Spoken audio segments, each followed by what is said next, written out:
Welcome everybody. On this episode of Octane TV, we're going to be going over the new Osmo Pocket 3 and the pre-existing Pocket 2.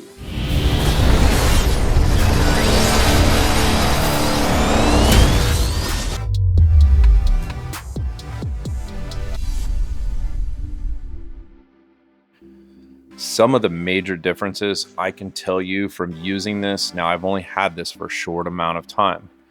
The major differences I can tell you is obviously size. Size is huge. This is almost probably about 1.5 inches longer with the actual new handle. If you take the handle off, it's maybe only a fingertip length difference in size. It is a little wider and it is a little bit heavier. But let me tell you what I think the main advantages of the actual Pocket 3 is compared to the Pocket 2.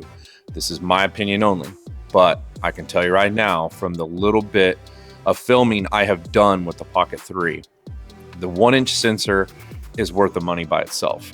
Without any other upgrades, the 1-inch sensor is honestly the biggest value, in my opinion, to buy this camera.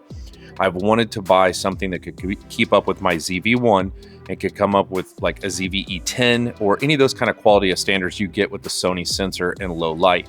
Everything I do is usually at night or midday, and I do some stuff during the day, but that is where the Pocket 2 was amazing. And using the tracking, I could connect it to the back of my car, use my phone, and I could follow cars all the way down the street with zero problems with stability driving on rough roads.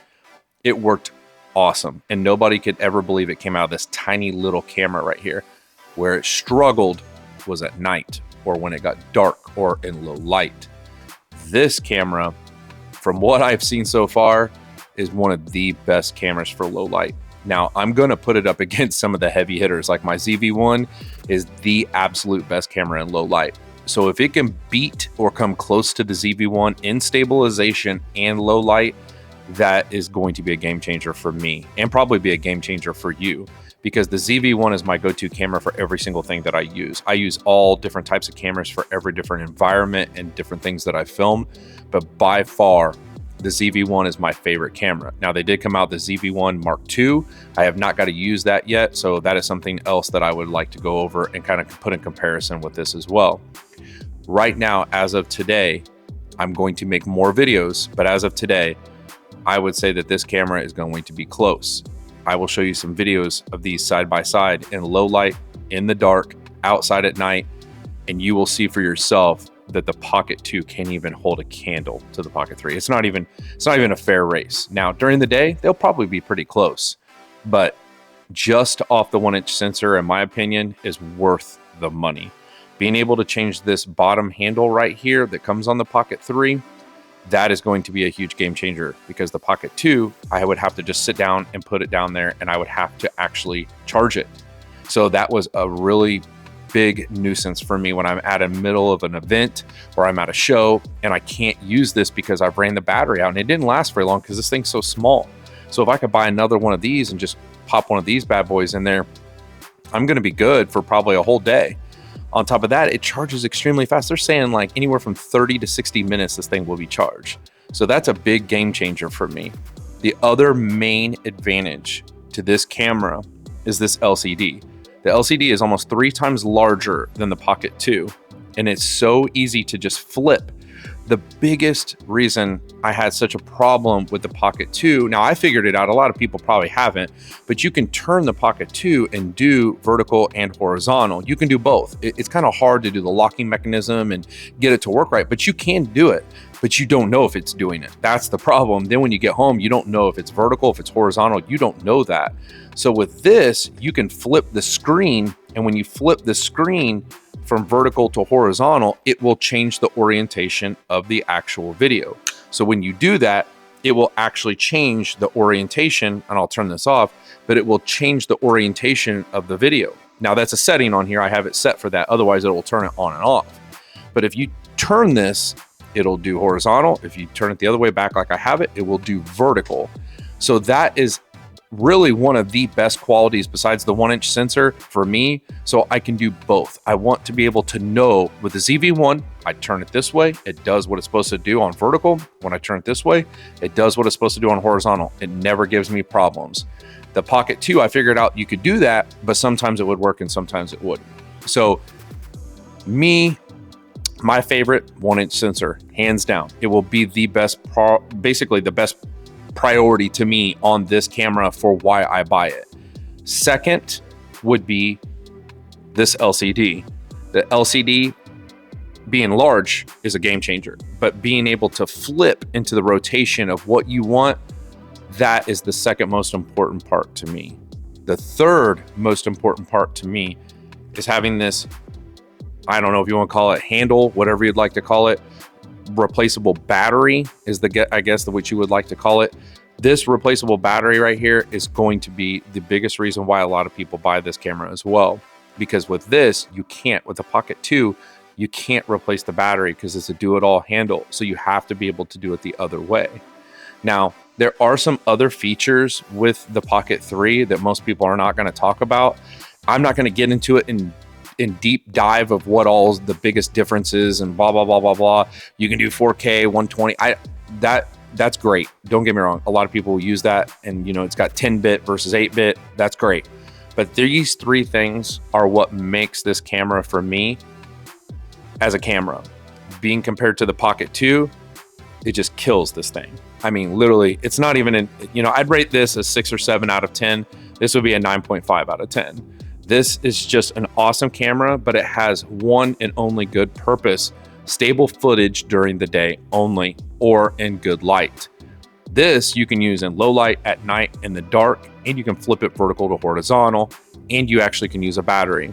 Because the three biggest things that most people care about that shoot film is being able to see what you shoot, the quality of what you shoot, and being able to have batteries. Every single thing that we do nowadays requires a battery. So being able to change these three things and upgrade it from this Pocket 2 to this is a game changer for all of us. And I hope everybody understands that this is my opinion, but I can promise you, if you buy this and you own this, sell this and get this. If you don't have the Pocket 2 and you want to buy this, it's worth the money. It's cheaper than the ZV-1. It's cheaper than the ZV-1 Mark II. So I'm going to do comparisons against the ZV-1 with this camera. The only thing is form factor compared to the ZV-1. It does, you know, you do have to deal with the gimbal on top. But I can tell you this much: if I can pull this out of my pocket and film everywhere I go, and it's the same quality, and I can do everything with it, and if the battery outlasts my ZV-1 and the quality's the same, I'm going to carry this with me every single where I go. I'd also like to know, everybody that's out there that has the actual Pocket 2, give me some feedback down below. Leave me some comments of what you think of the Pocket 2. If you have it and you haven't upgraded to the Pocket 3, leave me some feedback down below. Comment down below and let me know what you think of the Pocket 2 so far. Tell me what you think its strengths and what its weaknesses are. Let me know what you guys think. I would love to see in the comments down below of what everyone's feedback is on the Pocket 2. Now, if you have upgraded from the Pocket 2 to the Pocket 3, or you haven't even purchased a Pocket 2 and you bought the Pocket 3, let me know down below what you think of the Pocket 3. Now, if you guys have, you know, upgraded to this from the Pocket 2, let me know that as well. I would like to know everybody else's feedback of what they're getting out of this Pocket 2 or Pocket 3. I will also put a link down below for the Amazon affiliates link to where you can buy it, just like I did. I bought both of these off of Amazon. It's easy. It was to my house within 1 day. Now, I have Amazon right by me, but you can click on the link. I'll have it down in the description below. It comes from Amazon with the full warranty through Amazon and through DJI. That's how I buy all my products, is through Amazon. You click on it, you can get a DJI. You can get the, you know, if you want the Pocket 2 or if you want the Pocket 3. Now, in my opinion, I'm not going to lie to you. I'm going to tell you 100% honest truth. The Pocket 2 is definitely worth the money, but they need to lower the price. The price of this compared to this, if you can spend $169 more to get this, in my opinion, it's worth $500 more. So please don't sell yourself short and spend $500 on a creator combo for the Pocket 2. Please don't do that to yourself. Now, if it was $400, buy it. but do not buy it for anything more than $400. Buy the actual Pocket 3. It is worth the money by far. I think once the Pocket 3 is out for a little bit, they will drop the price of the Pocket 2 by far, because this thing is like a Lamborghini compared to a Chevy Cavalier. This thing does its job and it'll get you to work every day, but it's got its strengths and it's got its weaknesses. This, so far, from testing it, I haven't seen a whole lot of weaknesses so far, but I'm going to put it to test against a lot of, amazing cameras that I own. But I can tell you right now, GoPro, you better up your game, because this thing, I'm going to tell you right now, is probably one of the best cameras I've put in my hands, and I haven't even had it that long. And I do have the Insta360 X3, I have the GoPro 360 Max, I have the Insta360 Go 3, I have the ZV-1, I have the ZV-E10, I have all these cameras, and I'm gonna put them up against this, because this couldn't go up against those cameras in low light or even in mid light. So this camera, I'm gonna put it up against all of them and show you guys what this thing will do. By far, I wanna see what it will do against these cameras.